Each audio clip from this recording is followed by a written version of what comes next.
O great crake of the caves, how do I achieve my wildest dreams? Squawk! It's really that simple? Ladies, gentlemen, and monsters of all ages, with Title Update 4 last week, we had the addition of a number of new reasons to farm for various things in Monster Hunter Wilds. Whether they be materials that we have always wanted to have in some amount, or entirely new things to farm, there is lots to do. Lots of stuff that you need in order to do it properly, and to hopefully save you at least a little bit of time. Today we're going to go over the best methods of farming pretty much anything that you could want to farm in Monster Hunter Wilds. While there are both new things to farm and new, more efficient ways of farming some of the things that we already did want to farm, quite a few of these are the same as they have been for a while, but we will also go over them again here anyways, just to keep all the information in one convenient place. Starting off with the brand new things worth farming, mutated armaments, also known as tarred devices. These are what you use to create Gogma Artian weapons, and what you spend to reroll the set bonuses on the weapons as well. And so to get a perfect weapon, you either need to have a whole load of these, or just get extremely lucky and only have a few, because that can of course happen.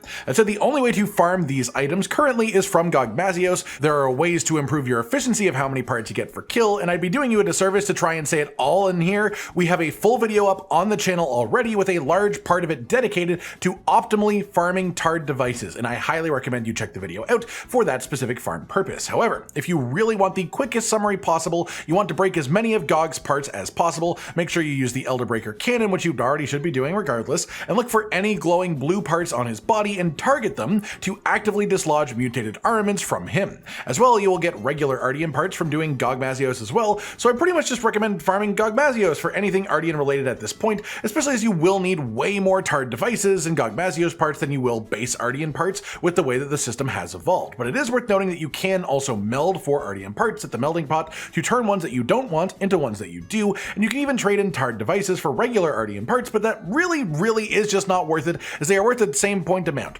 Generally, it will take around 7.5 of your existing Rarity 8 Artian parts to make one new one of your choice. It's also worth noting, for anyone who isn't at the point of having all this stuff unlocked, you can just do Rarity 7 or 8 investigations for tempered monsters that have Artian reward boxes, and that will do you a decent amount until you get to this point. While we're on this topic then, let's talk about the materials you need for reinforcing these as well, which are either the ores that we had for upgrading Artians before, or gogmazios materials themselves. Calcite is the main ore that we'll be focusing on for this, as it's the one that gives the most points, and the old best way of farming these was just by trading in monster parts at the smelting foundry, which you should still absolutely do if you'd have a load of them sitting around already. However, past that, something like an arkveld was just a very high amount of smelting material value compared to the time that it takes to hunt him, so he's a great punching bag for this if you are at an early point in your progression, especially if you have investigations for him that have guaranteed gem drops, as the gems are worth the most smelting points. That said, if you are someone capable of absolutely trouncing Omega, the ticket you get for killing Savage Omega is worth nearly as many points as an arkveld gem, so that's worth being aware of whether you make that choice or not. But again, if you already have an immense pile of monster materials, definitely do trade some of them in regardless. But when it comes to raw farming for calcite past that point, there is actually a much more efficient way now, assuming that you are HR 100 and are comfortably capable of taking on 9-star tempered monsters, multiple of them in the same quest, and killing them relatively quickly without dying. Specifically, I'm talking about the new advanced optional quests for hunting multiple high difficulty tempered monsters on the same map at the same time. The basin one took us around 24 minutes and could definitely have been done a little bit quicker than that, of course, and I got 25 calcite as the reward from this, which is the equivalent of 6 and a bit arkveld gems worth of smelting points. So the relative value of doing these quests over like farming an arkveld investigation is actually very good if you are capable of doing them reliably. One extra note here as well that I want to make very clear: never turn gogmazios, ramparts, the fortalice that he has here as well, or the heavy drakesbone oil, or war-torn dragon gems into calcite through smelting. Those 4 items, never do that for, because you can use them for the same purpose in a much more efficient way. Because these materials can be directly used to roll Artian enforcements on the Gogma Artian weapons. The relative value from this is higher by turning them in here directly at the smithy instead of turning them into calcite and then spending the calcite. To apply some quick napkin math to show this, calcite is worth 300 reinforced points through this system. The dragon gem, when turned in here, is worth 3,000 points. That means that a gem is worth 10 calcite worth of reinforcing points. If you were to go to the smelter instead, calcite takes 300 points to craft, and the war-torn dragon gem is worth 1,500 points of smelting, which means if you smelt a dragon gem, you get 5 calcite, which is literally half of the value that you could get from directly using it in the reinforcement achievement menu. For full comparisons, the numbers have been going by on the screen here, but for every one of these 4 items, you never ever want to smelt them into orichalcite, just directly hand them into the smithy in this system.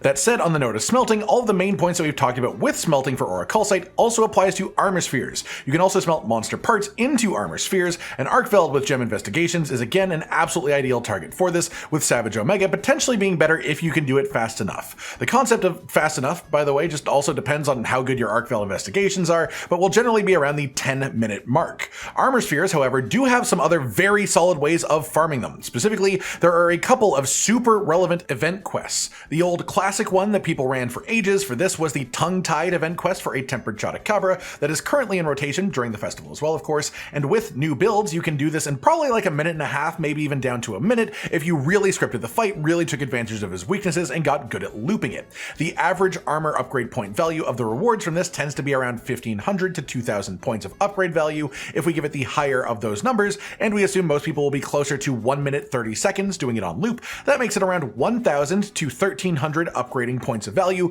per minute of time spent in the quest. In comparison, there is also this new event quest called Endless Sky, Endless Sea. This is new from the festival, and it is markedly better for armor sphere farming as long as you have a decent build. The quest targets are a regular Legiacris and a tempered Rathalos, which is really not too threatening of a pair at all for like most people in endgame setups, especially as it's in the Wounded Hollow. So Legiacris doesn't even have his underwater phase. There's no like running around chasing the monsters. There's no time to get to them from the start of the quest. You just start in the arena and you fight them.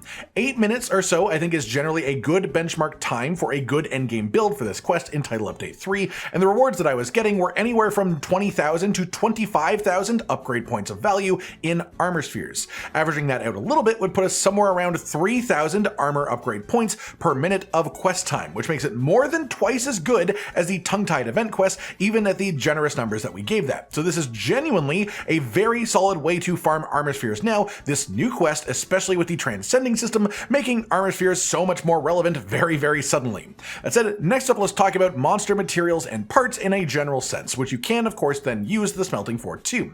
First way to maximize part drops is to eat a feast meal. Every feast increases part drops in some way. Kunafa gives you bonus quest rewards at the end of a hunt. Azuz gives you up to 2 bonus carves on a monster, including 2 bonus carves on the tails if you chop them off too. The Silled meal gives you bonus rewards when capturing a monster, which is a good option if you are planning to capture. And then Suja meal is a chance for bonus part drops when you destroy a wound on a monster. For general part collection, you should just take any of these honestly. If you want gems, a lot of monsters have slightly higher gem chances from their severed tails, and that's a big reason that I prefer the Azuz meal for any of these for farming things. And you can also check the monster field guide for more information on what has the highest chances of giving different monster parts as well. You can also use lucky vouchers, which you get from the daily login reward once per day, and you can use them when posting a quest. These also increase quest rewards on completion of the quest too. You can also use things like the part breaker skill, which does make it easier to break parts, but you have to keep in mind that when you start moving skills into your build to make the rewards more rewarding, you slow down the kill time. So if what you're after is something that can just as easily be a quest reward or a carve from the monster, usually you're better off just speeding your kill time up with efficient hunting rather than like putting skills into your armor to make the rewards better. That said, as I mentioned feast, we should also talk about how to get a more steady supply of meal vouchers as well. One way that you can get them is from daily login rewards. You always get a barrel bowling voucher from this, and some days you'll get meal vouchers from this too. One of the best ways to farm them is from the barrel bowling itself. Meal vouchers are one of the potential rewards from the bowling, and you can get them relatively frequently if you get good scores. Outside of that, these generally are best farmed during festival periods like right now. The Lumenhymn Festival Armor Set gives you bonus quest rewards during the duration of the festival from its set bonus. One of the potential drops from this, if you just look at the rewards for literally any quest in the game, it will show up if you are wearing this armor set, and one of the potential drops from this set bonus was pick a meal vouchers right here. You can use this to then farm pick a meal vouchers from pretty much any quest that you do, and while wearing it, you could just even run super duper quick, like low rank small monster quests on loop to just get to the quest reward screen as fast as possible and get a decent chance at a pick a meal voucher each time. Aside from that specific overlap, of course, the consistent way to farm meal vouchers is actually arena quests. There are 2 permanent arena quests that have pick a meal vouchers in the reward pool for them. One of them is the Rathian over here, the other one is the Chotacabra. These are always around, so you can just do them whenever you want. The Chotacabra is generally the faster of the 2. It's not guaranteed to drop a pick a meal ticket on every completion, but a decently high chance, scaling with the time rank that you hit on the quest as well. Next up, let's talk about appraisal talismans, the RNG talismans. This will be split into 2 sections really. The first section is just farming for these from drops from the monsters themselves, which the most efficient efficient way to do that is 9-star tempered monster investigations. You can get more reward boxes from double monster versions of these, and the highest number of talisman rewards possible without making it too much harder is to have either Legiacris or Seregios as one of the 2 target monsters, as they bump up the talisman rewards in investigation boxes a fair amount. Realistically, any 9-star tempered investigation is good. Double monsters are better, but ones with those 2 specific monsters in them just have the best chances of good rewards at the end. The other side of this is melding, completing limited bounties that offer silver talisman tickets, especially right now during the festival as bounties reset once per day.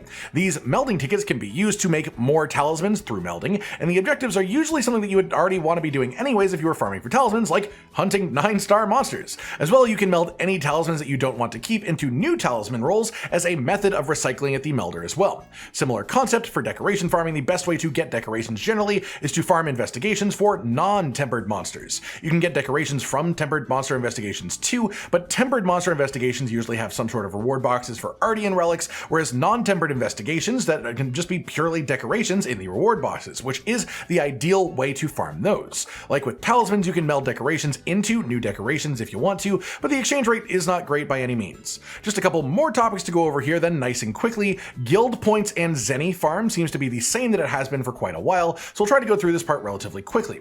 Go to the Ancient Forest Area 8 Camp Underground Lake. Run over to the side over here to collect some fish. Dive through the pool to collect some more fish. Most of the fish that spawn here are platinum fish, which have scales worth 2,000 Zenny each as trade-in items, and you get a chunk of guild points per fish that you catch as well. Use the capture net to grab a bunch of fish super quick, then move on by fast traveling to the Area 6 Camp Flowering Rocks. Walk up to the pond of fish in this little cave that's to the left from the camp, capture net another group of fish in here, then you can head back to the first camp and repeat this on loop. The act of fast traveling resets the fish spawn, so this is actually really easy to do on repeat for solid Zenny and guild point rewards. Finally then, let's talk about Nourishing Extracts. For the most part, most important consumables can be generated through Nata at your base camp, except for the one that's required to make ancient potions, mega demon drugs, and mega armor skins, which is Nourishing Extracts. Because you can't generate them for free, they are a bit of a highly sought after item. The general farm source intended by the developers is that you get 1 or 2 per Guardian monster quest completion, which is super low efficiency.